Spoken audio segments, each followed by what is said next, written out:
Hello everyone, this is Grates with the First Order at thefirsorder.engine.com. And I am Freak Show. I am from the Sith Guild Genesis, and our website is genesis-tor.engine.com. Today we're going to be bringing you the Hammer Station Flashpoint video. You'll be seeing this from my point of view, and I am a Vanguard tank in the Shield Specialization talent tree. And I am playing the Jedi Sage Healer. So right now we are queuing up for the conversation point, and we'll let you watch the beginning conversation. This is Republic Emergency Response Corps Secure Hollow Frequency Polaris. The crisis on the Outer Rim requires immediate intervention. The Adversary Hegemony have obtained a Republic battle station and are using it for acts of aggressive expansion, conquering entire star systems. Does this emergency take precedent over my main assignment, Master? The hegemony must be stopped immediately. Millions of innocent lives are at stake. During the last war, Republic scientists developed a mobile battle station codenamed Hammer. It bombarded planetary surfaces using asteroids as weapons. Hammer Station was indiscriminately destructive. The project was cancelled and its prototype ordered destroyed. We don't know how the Adversary Hegemony now possesses it. Why do I get the feeling we're about to add battle station demolitionists to our resumes? A direct fleet assault would be suicide. Shields are useless against asteroid strikes. The station can target and destroy large vessels easily. But an assault shuttle could evade the asteroids and deliver a commando team to destroy Hammer Station from the inside. We just need volunteers.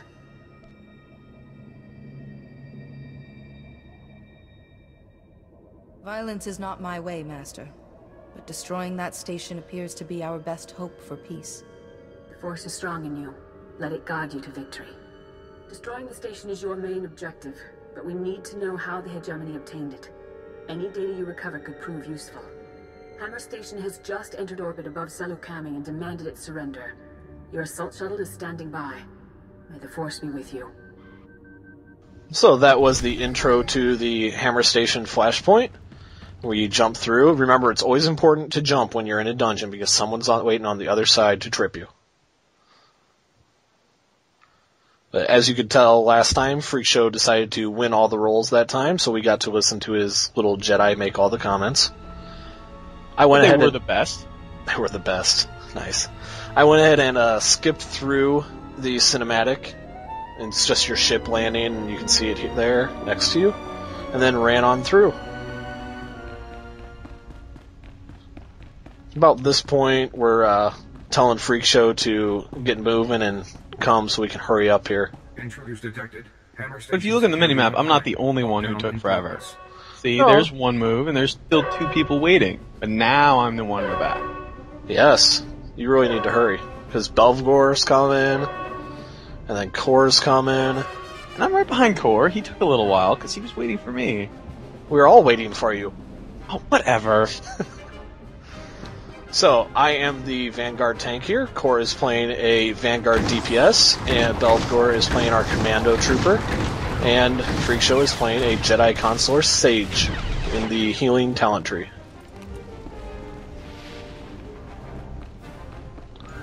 Right here, we're just cleaning up some trash. The trash on this Hammer Station is not too bad. It's pretty nice and simple trash. It's level 17, 16-ish, which is nice. This is a level 16 Flashpoint. As you can see, the mortar from the troopers is pretty overpowered there. You can take out guys in big clumps and clusters. Unfortunately, we tend to run out of times when we have it available. You see me walking around smacking everybody.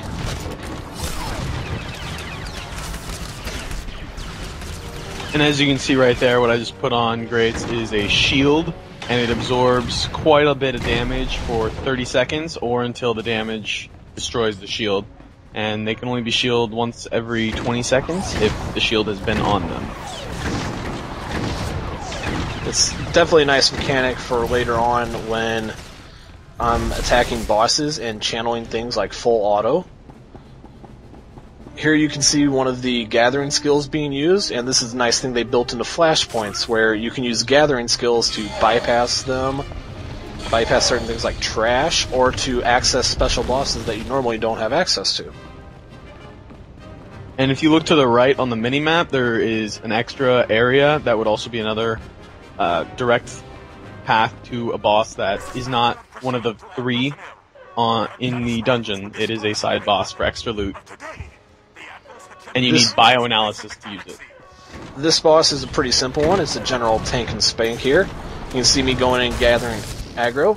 That ion pulse you saw me do as a tank reduces the damage that it does to me. So I'm taking less damage, and Freak Show's having to heal me a little bit less.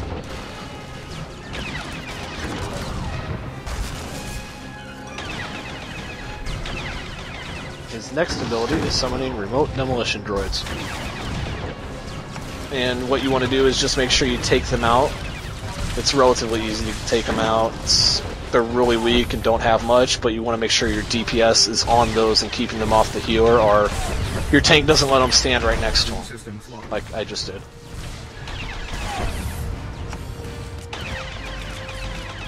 And if you notice, I am keeping that shield up on him at all times because it is a really nice mechanical shield. And I also am using my long heal quite often because it does heal for double the short heal, and it is only 5 more force than the short heal. So he's about to his second wave here, where he's going to summon his next bots. There they are. This is really the big wave, and you can see Freak Show in there hacking at the boss a little bit. About this time, we decided to gather up, so you see Freak running near me, and in a second you'll see Belgor and Core make their way over to us. We're just getting in a general area so that we can control where these bots are going to attack, and then use AoE abilities to knock them out. They do explode if you knock them to the ground, so just use as many abilities like that. You can see me doing a little pulse cannon here.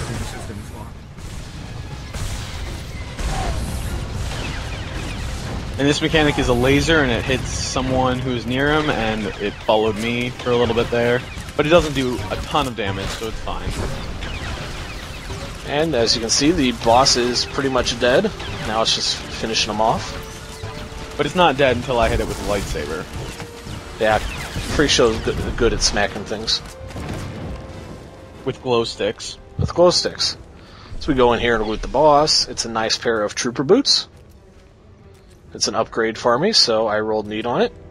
And I won the roll. So I got them, switched them out.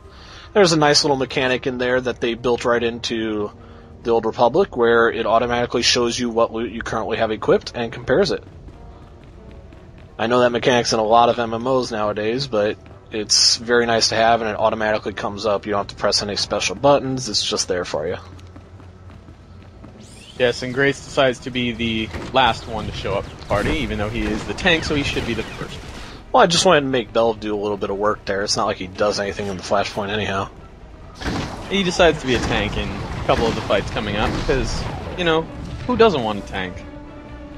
It is a lot of fun doing it. And here you'll be able to see me use an interrupt attack. If you're looking at my bar, my interrupt is number 5. And there it is right there. It interrupts for the next 3 or 6 seconds the guy from using the attack he just used on me, so he wasn't able to use his mini attack, and he switched over and started pulsing me with his larger shots. And that is basically a melee to the face, right? Yeah, and I usually follow it up with a stock strike since I'm right there. It's really my only melee range attack that I need besides my pulse cannon, which is in close range AoE. But I'm pretty sure you can also kick them in the balls, right?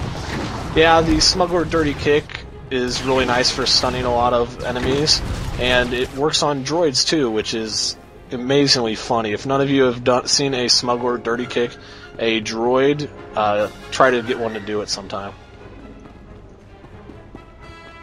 And here we're just going through. What Bell shot there was an AoE cryo, and as you saw on the right side slightly, one of the guys got frozen, and you can see it just barely on the very right. Another guy is frozen, just thawed out. They're just running in now. And throughout the Flashpoint, the BioWare has put in a lot of explosive devices, or devices that help you take out enemies in one way or another. It's really quite fun and a nice little touch for flashpoints or dungeons that I haven't seen done really anywhere, and works really well. Considering I'm a healer, I'm pretty sure it's unsafe having my lightsaber out the whole time. It could be, especially when we're all at the elevator, but you put it away there. What Core just did, Core specialized in slicing. He sliced the little terminal over to the right that you see, and activated this elevator and cut another path of trash out of our way that we don't have to clear. So we're all going to hop on, and as you can see, here's the slicing terminal. And up we go. Now, the thing to remember, this is beta, so some of the graphics may change slightly and be polished up, and some of the mechanics may change slightly.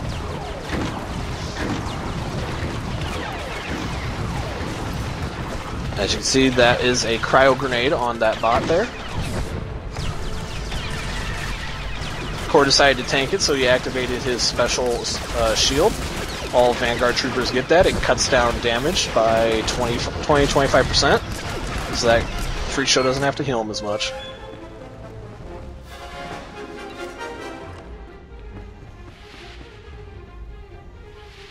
It's so nice of me to put my lightsaber away after the battle. Yep. Now, on this right-hand side, you can see one of those exploding or objects that you can talk about. Now I'm going to click it right here, right-click on it, and it spills oil out. Even though they're dead, I wanted to show this mechanic, and then it sets the oil on fire. As you can see, the beautiful fire graphic there. We wanted to give them a nice burning grave. Well, funeral pyre is the traditional Star Wars way, right? Yes, especially for people we don't like. For beginning groups, it might be important to watch out for that bot on the right-hand side. As you can see, I'm watching it right now. What you want to make sure is that you kill the trash before you get to it normally for those groups that are first starting out, as it is one of those bots that likes to patrol around the area. We're more of an experienced group here. As you can tell, I'm backing up a little bit, getting out of his range. This is a nice feature of a range tank. I let my friends beat it on in a minute while still holding that aggro, so it gives Freak Show a little bit of extra time not to have to heal me. And I still have to hit it with my lightsaber because it's just necessary. You're a Jedi, you hit everything with your lightsaber. That is true. Even allies. Yep. I am showing here some of the gathering abilities and how to send crews out on missions while you're in a Flashpoint. I am using investigation right now, and I'm just sending companions on missions. There you go, 2 companions out, 10 minutes they'll be back.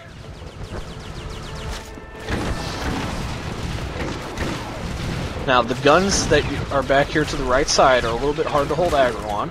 You can see I'm going to do a taunt in just a second, and right there.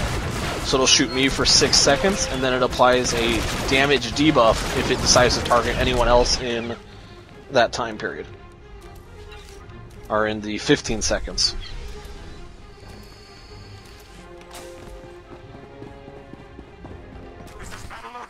We are at the second boss here. This boss is actually 3 bosses, made up of each having different abilities. The one that's selected is called Sawbones, the one to the very left is Torch, and the one in the middle that you'll see running around hitting me with this sword is the main boss. Sawbones to the left likes to attack people at random, though I may not have grabbed aggro on him. We just decided to let him beat on people, and I am holding aggro on both of the 2 bosses, Torch and the main boss. And we are DPSing down Sawbones first. Sawbones has a heal, so he will continue to up other people's health. Torch, right there, that sucked me in, his main ability is a flamethrower, and the boss just hits you with a relatively weak strike the entire time. The blaster shot from Torch isn't really something to be too concerned about. Your main thing is taking out Sawbones first. The problem with it is every now and then the boss will put a shield on him. And you'll see it in just a moment here. And right as there. you haven't noticed, that this is a very healing intensive fight, and I'm sitting here in the corner avoiding Torch's flame, but I'm also having to heal Core and Belflor a lot because they switch between tanking Sawbones, but I'm also having to heal Grates a lot because he's tanking the bosses. It does get me low on force, but once Sawbones dies, then my prioritizing just goes straight to Grates. our it's main easier. our main goal here was to just DPS through the shield, even though it reduced our abilities. We still poured on the DPS to take out Sawbones and get that little extra time that the healer had, so that he only had to concentrate on healing one person versus 3. That really saves your healer's mana pool, though they might up the shield later on, so you can switch off between guys, but the heal that Sawbones does really makes it a problem to do. So right now we have Sawbones killed, and we are down to just 2 bosses. You can really just see the damage pouring in at Vorgan here. And what Grates meant to say is force pool, not mana pool, but still. And here I'm not healing myself anymore because I don't need to. There's no damage going to me, so I'm just focusing purely on Grates. No one else should be taking damage. And I can just let my force regenerate.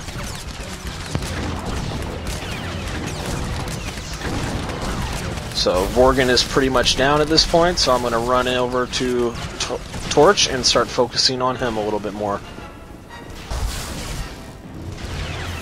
I am using the Ion Cell for my Trooper. That ups my threat gen by 60% and allows me to tank things instead of being just a normal Trooper.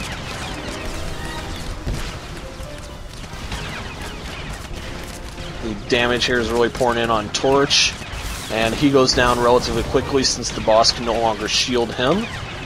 That was a good reason for taking out Vorgan before, but we mainly took him out first because when we got done with Sawbones, he was at about a third or 2/3 of his health bar, whereas Torch had almost all of his health bar still.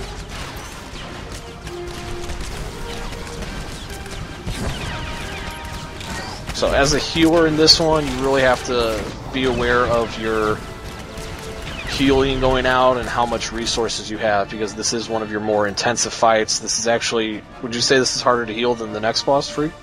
Yes, it is the hardest boss of any of the bosses I faced for healing. And what you really want to do is you would want to use the higher level healing, because it is only 5 more force and it does a lot more healing. And you also want to prioritize who you're going to be shielding. Whoever takes the most amount of damage should have the shield. So what you can see here is the little cinematic for this one. This one is a security console, so it's not going to talk to you. This will be your only light side, dark side choice of the Flashpoint. So, in this area, we decided to show what happens when one person chooses light side and the rest choose dark. They won the roll, but I still got my light side points while they got their dark.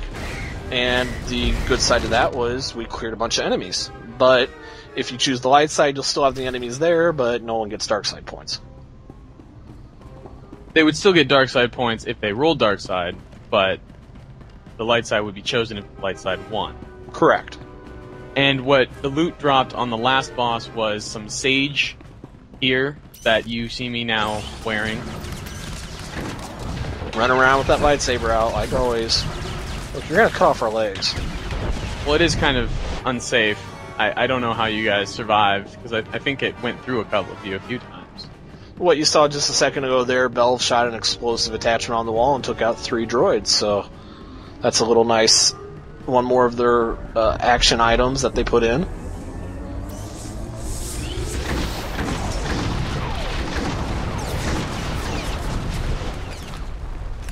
And some trash, really simple, while I scream while I'm burning on fire.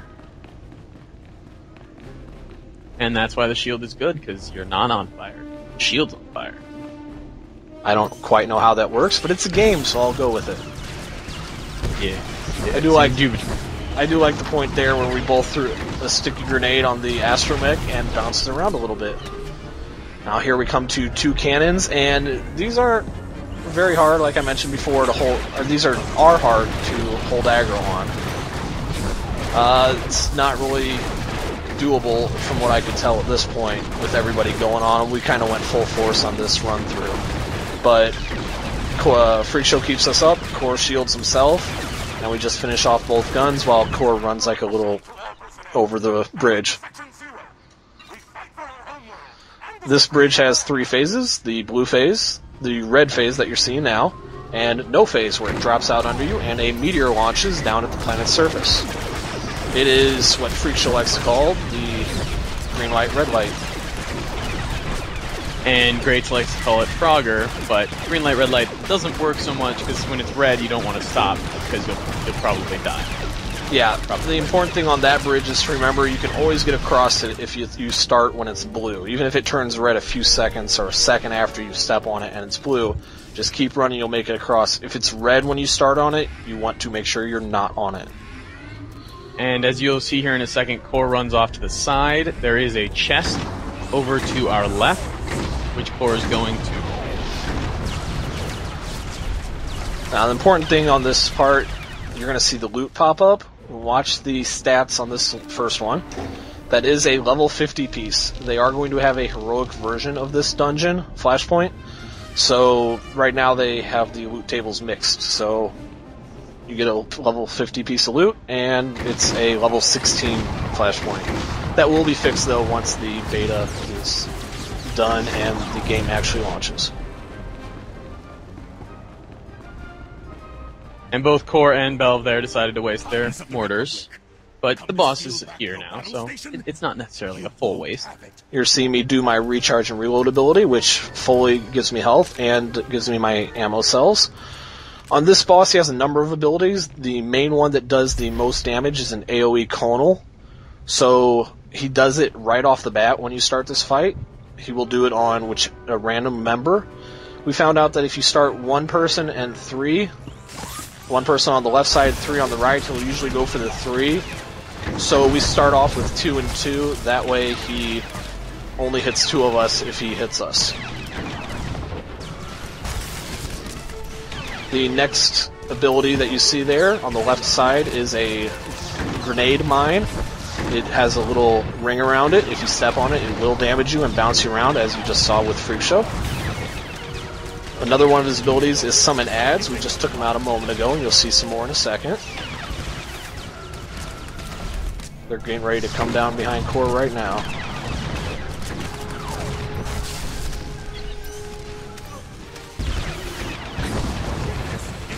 There are the ads, and I'm going to pick them up. You can knock them down and make it easy. Another ability that you just saw on the boss is a AoE pushback.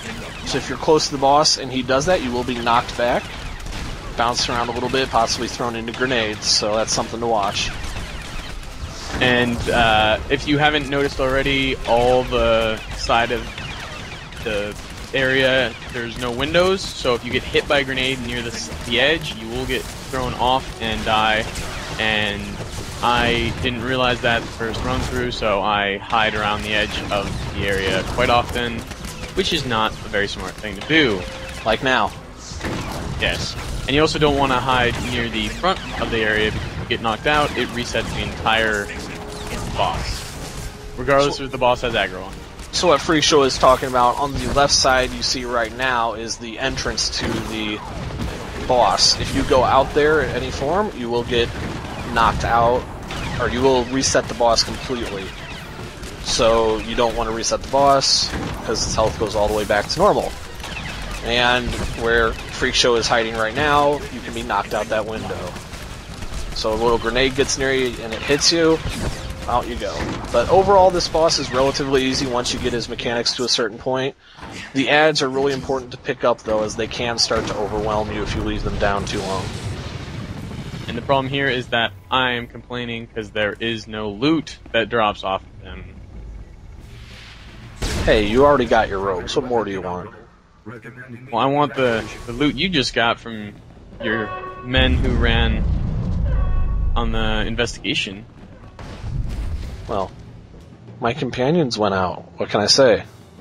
You could have sent yours. You have nice companions. I couldn't have, because I didn't have any crew skills. Well, that's not my fault. I know, that's my own fault. I understand. Yeah. So we just exited the instance, and we're going to start up the end conversation of the Flashpoint, finishing the dungeon, and getting the experience points. And that will end it for this strategy video. Thank you all for watching. Thank you for watching.